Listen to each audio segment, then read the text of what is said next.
Bonjour. Bonjour Valérie. Comment ça va? Ça va très bien, excellemment bien. La journée a bien commencé? Ah, très bien, parfait. Ah, super. On va commencer par te demander de te présenter. Eh bien, je m'appelle Pierre Divor. Je suis ingénieur de génie sanitaire. Je travaille au ministère du cadre de vie et des transports, en charge du développement durable. Je suis dans une direction qu'on appelle Direction générale du développement urbain et j'occupe le poste de chef service de l'assainissement. Au Bénin, c'est ça? Au Bénin, oui. D'accord. C'est quoi le génie sanitaire?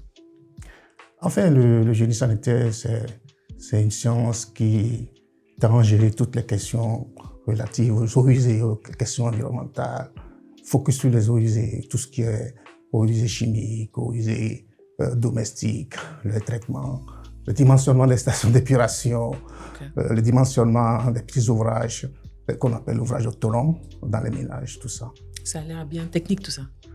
Bon, plus ou moins. Mais qu'est-ce que tu aimes dedans? Qu'est-ce que tu aimes dans le travail que tu fais? Ce que j'aime dedans, c'est le côté beaucoup plus pratique où tu es poussé à travailler avec les communautés et tu fais la promotion du lien de l'assainissement. C'est beaucoup plus intéressant quand tu es sur le terrain, quand tu dois travailler à aider les populations à s'équiper en infrastructure de base. Je pense que c'est intéressant. Tu arrives à voir l'impact de ce que tu fais? Si. Dans mon parcours, j'ai beaucoup travaillé sur des questions d'hygiène d'assainissement, des questions d'eau aussi. On a expérimenté beaucoup de stratégies et puis on a une très grande expérience par rapport aux engagements que nous avons sur le terrain. Il y a eu des évaluations qui ont montré quand même que les choses évoluent. Il y a les données qui sont là qui nous donnent raison, quoi. Ça, c'est vrai, mais tout ça, ça peut rester un peu théorique. Oui. C'est des données, c'est des rapports sur papier. Est-ce que tu peux partager quelque chose de plus pratique ou une expérience que tu as eue ou un incident ou une anecdote sur l'impact peut-être du travail que tu fais? Bien sûr. Je peux donner l'exemple quand même dans un milieu rural, il y avait une famille qui avait envie de se doter d'ouvrages d'assainissement.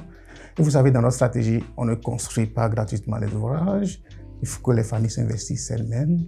Donc, cette famille elle a été soutenue techniquement. J'ai mis tout le dispositif à leur portée pour que petit à petit, ils puissent réaliser les ouvrages. Quand l'ouvrage a été réalisé, quand j'ai fait le tour dans le village, je pense que j'ai joyeusement été accueilli. J'étais tout heureux de me voir venir constater la chose. J'étais fier. Et en retour, quand j'ai voulu démarrer ma voiture, ils ont attrapé un coq et une poule pour me donner un cadeau. J'ai dit gentiment, je ne prends pas. Je ne suis pas venu ici pour vous appauvrir davantage. Je sais que vous avez des difficultés. Gardez ce coq et cette poule-là pour les besoins de la famille. Tout à fait. C'était quel village, tu t'en souviens? C'est un village de Kwandé, dans un région qu'on appelle Guilmaro. Qui est loin de Cotonou? Guilmaro, très loin de Cotonou, plus de 500 km de Cotonou. Wow. C'est vraiment mieux le village. Et tu es reparti depuis? Non, je n'ai plus eu l'occasion de repartir depuis. Et il y en a d'autres comme ça? C'est des exemples qui se répètent, qui sont communs? Ah, si, il y a des exemples. Il y a des familles où, tellement heureux qu'ils vous font à manger, ils vous accueillent, ils vous donnent des petits cadeaux. Il y a plein d'histoires comme ça.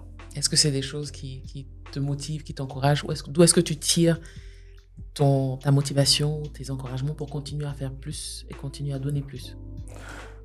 En fait, moi, je suis sensible à tout ce qui est venu changer quelque chose dans un milieu, venu transformer tout ce qui se passe vraiment, tout ce qui ne suit pas le rythme de développement, venir un peu inverser la tendance pour donner la joie. Donc, je suis très impacté par ces genres d'investissement. Donc, je n'hésite pas à m'investir quand il s'agit d'aller sur le terrain, quand il s'agit de contribuer à un changement positif pour que les gens vivent heureux, quoi. Donc, ça me plaît bien toujours depuis toujours, je m'investis toujours. Je ne suis pas encore fini. Et comment tu arrives à transmettre ça dans une division? Tu es chef de division? Non, je suis chef de service. Tu es chef de service. Ouais. Comment tu arrives à transmettre ça dans un environnement où souvent, quel que soit où tu es en Afrique, on dit c'est difficile de transmettre la passion dans le secteur public? Ouais. Comment tu arrives à transmettre ça à tes équipes ou à tes collègues? C'est simplement, j'ai l'habitude de causer, de faire des causeries. Je demande toujours, le plus important pour nous en tant que cadre dans la fonction c'est le plaisir qu'on tire de la satisfaction des autres. Ce qu'on apporte aux autres, c'est la plus grande récompense. Toute personne qui a la chance d'être dans une unité comme la nôtre, pour pouvoir travailler, doit faire l'effort toujours d'impacter les autres. C'est la plus grande joie pour la personne et pour l'âme de la personne aussi. Parce que quand on voit le sourire sur les visages des personnes auprès de qui vous travaillez, vous intervenez, il n'y a pas plus grande joie, quoi. Qu'est-ce qui a fait de toi le professionnel que tu es? Est-ce qu'il y a une expérience de travail, de vie qui a forgé le type de collègue, de manager ou de professionnel que tu es?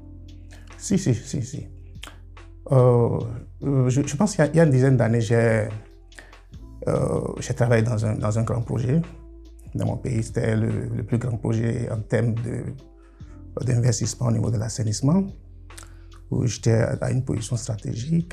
Et, à l'époque, en tant que gestionnaire, nous on disait toujours de faire attention aux conflits parce que ça peut, du jour au lendemain, freiner le bon élan pour l'atteinte des résultats. Donc, dans le projet, qu'est-ce qui s'est passé? Les gens commençaient pas à converger vers moi quand il y a des problèmes. Donc, j'ai eu cette capacité à l'époque d'être ouvert, d'écouter les gens, de régler les problèmes. Du jour au lendemain, les problèmes ont quitté le cadre professionnel parce que les gens ont vu en moi une personne qui écoute. J'ai jamais posé de plus en plus les problèmes professionnels, les problèmes personnels plutôt, où j'essaie de régler tant que fait possible les problèmes. Je pense que cette période, ça m'a beaucoup impacté.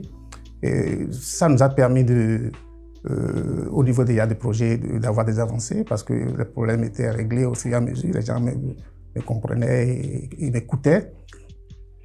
Aussi sur le plan personnel, ça m'a donné aussi d'autres idées après, de continuer à m'améliorer par rapport au management des conflits, tout ça. Et je pense qu'il y a 3 ans, j'ai fait un PMP américain sur la gestion des conflits pour m'améliorer davantage parce que je pense que je peux apporter toujours encore dans toutes les structures où je me retrouve par rapport à cette problématique-là qui est quand même essentielle. Quand on veut réussir un projet, quand on veut réussir un programme, je pense que c'est un aspect important. Il faut écouter les gens, il faut apporter des réponses rapides aux conflits, et les étouffer rapidement pour éviter que le programme ne soit impacté et que, in fine, les résultats ne soient pas atteints.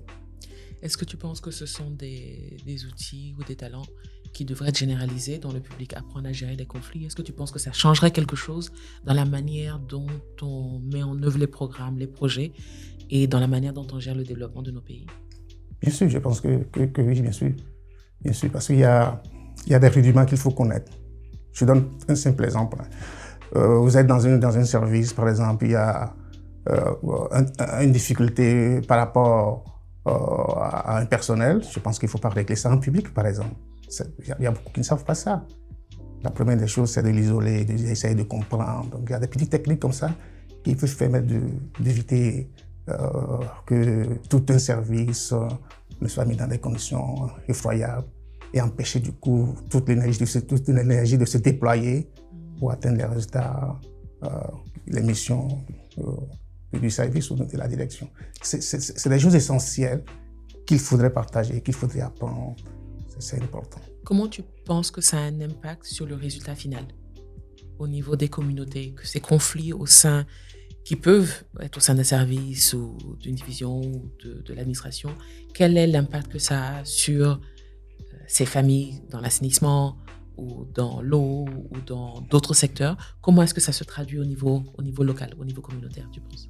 Non, je pense que si ces énergies ne sont pas bien canalisées, les efforts en direction de la communauté seront impactés. Il n'y aura pas une meilleure concentration, on ne va pas... tout ce qu'on va essayer de faire en direction de ces populations, si déjà au niveau des services, ce n'est pas bien organisé, s'il y a des enchaînements, s'il y a des difficultés déjà à travailler entre nous, je pense que ça va être difficile en retour de travailler avec les populations. Donc, service uni, on connaît notre mission, on sait ce qu'on doit faire, mais il ne faut pas aller sur le terrain avec comment on appelle, avec des ressentiments, avec des idées derrière la tête, ne pas s'engager pleinement. Parce que quand il y a ces problèmes, la grosse difficulté, c'est qu'il y a un manque d'engagement réel. Il y a un manque d'engagement réel. Qu'est-ce que tu souhaites être ce que tu laisses partout où tu passes? Un très bon exemple. Un très bon exemple. Quelqu'un qui, par ses valeurs, inspire les autres. Inspire les autres.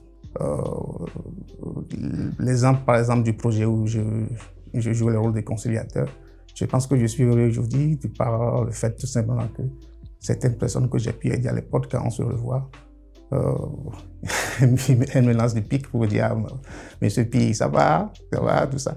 Et on se rappelle les anciens moments parce que d'autres ont traversé des moments difficiles. Après, mes conseils ont permis de répéter pas mal de choses. Et aujourd'hui, quand on se voit, c'est toute une joie. Donc, toujours laisser une bonne impression, et faire son travail comme cela se doit. Et travailler pour son pays, donner tout ce qu'il faut pour son pays. Je pense que, et pour la population, qui est la dernière cible. Je pense que ça, c'est très important. Super. J'y vais au service de quoi? J'y vais au service d'abord de mon pays, de ma nation, de mon gouvernement aussi, et puis surtout des populations. Merci.